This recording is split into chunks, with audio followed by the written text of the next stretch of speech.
মনে পড়ে কি সেই রাস্তার পাশে খুব পরিচিত মামার টঙের চায়ের দোকানের কথাটা, যেখানে মিলে সব বন্ধুরা একসাথে আড্ডায় বিভিন্ন রকমের দুষ্টুমিতে মেতে উঠতাম।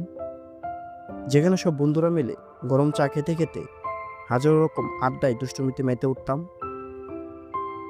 মনে পড়ে কি বন্ধুরা মিলে নাম দেওয়া সেই রাস্তার গলির মোড়ের কথাটা, যেখানে দুপুর গনিয়ে বিকাল আসলেই বন্ধুদের নিয়ে জমে উঠত নানা রকম হাসি ঠাট্টা।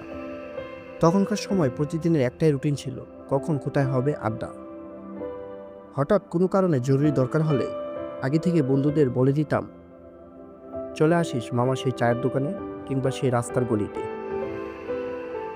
কিন্তু ভাগ্যে কি পরিহাস, আজকে সেই চায়ের দোকানে কিংবা সেই রাস্তার গলিতে সে বন্ধুদেরকে আর আড্ডায় দেখা যায় না, কিংবা কাউকে আসতেও বলা হয় না।